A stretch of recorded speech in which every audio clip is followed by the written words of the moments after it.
औज़ुबिल्लाहिमिनश्शैतानिर्रजीम बिस्मिल्लाहिर्रहमानिर्रहीम इय्याका नअबुदु व इय्याका नस्तईन। ऐ अल्लाह, मैं तेरी ही इबादत करता हूँ और तुझसे ही मदद मांगता हूँ। जहाँ एक तरफ ये नाजायज़ हुक्मरान, ये चोर, अवाम के मेंढर चोर मेहमान ख़वातीन की इज्जत लूटते हैं, वहाँ दूसरी तरफ पाक फ़ज़ाइया के आज ग्रुप कैप्टन आसिम शहीद ने एक तारीख रकम कर दी। आसिम शहीद ने जब देखा कि एक मोटरसाइकिल पर एक नौजवान एक लड़की को ज़बरदस्ती बाजू से खींच रहा है, इस्लामाबाद में शाहीन चौक पर जैसे वो अपनी गाड़ी के पास से गुजर रहे थे तो उस वक़्त उन्होंने देखा गाड़ी आगे चलेगी, वहाँ से टर्न लेकर वापस आए और उन्होंने किस्सा मालूम करने की कोशिश की। लड़की आके पनाह लेने के लिए ग्रुप कैप्टन शहीद आसिम साहब की गाड़ी के पीछे छुप गई। तलक कलामी के दौरान उस नौजवान ने गोली चला दी और वहीं शाहीन चौक जहां पाक फौज, पाक बहरिया, पाक फ़ज़ाइया के अदारे हैं, वहीं पर उनको गोली लगने से वो ज़ख्मों की ताब न लगाते हुए जामे शहादत नोश कर गए। आज याद आई है मोहम्मद बिन कासिम की, जब एक ग्रुप कैप्टन ने पाकिस्तान की एक बेटी की इज्जत बचाने के लिए अपनी जान वार दी और शहादत का अजीम रुतबा लिया।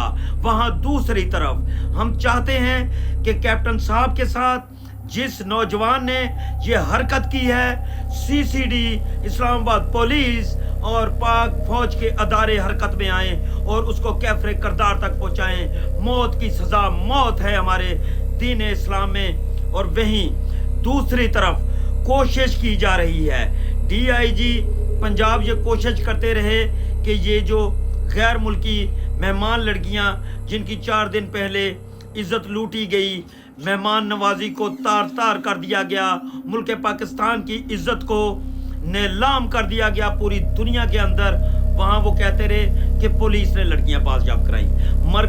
मगर हमारे सीनियर सहाफ़ी यासर शामी ने वो वीडियो सामने लाके जिसमें वो गाड़ी एक गाड़ी से टक्कर खाती है, वहाँ बहस मुबासा होता है और वो लड़कियाँ, गैर मुल्की लड़कियाँ ये मौका पाकर गाड़ी से बाहर आ जाती हैं और इसी दौरान फिर वो सारा किस्सा शुरू हो जाता है। और दूसरी तरफ पुलिस लगातार पर्दे डालने पे लगी हुई है।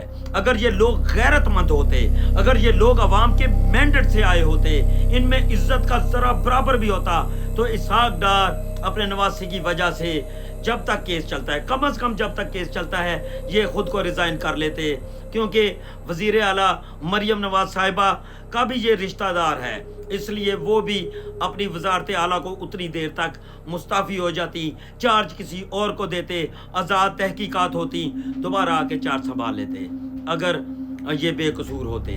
मगर वो अपनी सीटों का इस्तेमाल करते हुए बचाना चाह रहे हैं। लेकिन आखिर में सारी कौम से अपील है कि कौम के इस बेटे आसिम जो ग्रुप कैप्टन है, पाक फ़ज़ाइया का फ़ख्र थे और फ़ख्र रहेंगे, ता क़यामत रहेंगे। उन्होंने पाकिस्तान की बेटी की इज़्ज़त बचाने के लिए अपनी जान दी। फिर मैं आपको थोड़ा सा वाक़या सुना दूं। वो लड़का जिसने ग्रुप कैप्टन आसिम को गोली मारकर शहीद किया, वो और उसकी कोलीग जो लड़की जो अभी इस्लामाबाद पुलिस के पास ही थी, वो एक ही दफ्तर में काम करते हैं। उसने कहा दफ्तर हम इकट्ठे साथ चलते हैं। मगर जैसे ही लड़की ने देखा कि ये रास्ता चेंज कर रहा है ये शख्स, तो उस लड़की ने जैसे ही शाहीन चौक पर मोटरसाइकिल आहिस्ता हुई, उसने मोटरसाइकिल से छलांग लगा दी। इसी दौरान ये सारा वाक़या पेश आया कि उसे ग्रुप कैप्टन आसिम देखते हैं कि तलक कलामी हो रही है, वो आगे से वापस आते हैं और आके लड़की की इज़्ज़त तो बचा लेते हैं, मगर अपनी जान इस वतन की बेटी पर की इज़्ज़त पर वार देते हैं। क्या जहां हमारी पाक फौज बेटियों की इज्जतों के लिए जान दे रही है, क्या वहां ये चोर, ये उचक्के, ये अवाम के मैंडेट के साथ आए हुए ये बूट पाशिए जो बूट चाट कर आए हैं, वो मेहमान लड़कियों की इज्जत को तार तार करते हैं। इसलिए हमें इंसाफ चाहिए, जैसा इंसाफ सीसीडी करती है। एक गरीब बच्चे पर अगर इल्ज़ाम भी लग जाए तो उसे फुल फ्राई कर देती है। कहाँ है ये सीसीडी, कहाँ है पंजाब पुलिस का وہ جو ہر روز کہتا ہے میں نے اتنے لوگوں کو موت کے گھاٹ اتار دیا ہے، وہ ایکشن لے اور رضا ڈار اور اس کے ساتھیوں کو اور جو ایک باس نما شخص ہے ان کا بھی CCD انکاؤنٹر کرے تو قوم کا وقار بچتا ہے۔ کیا آپ میری بات سے متفق ہیں؟ کمنٹ میں لازمی بتائیے گا۔ شکریہ، اللہ حافظ۔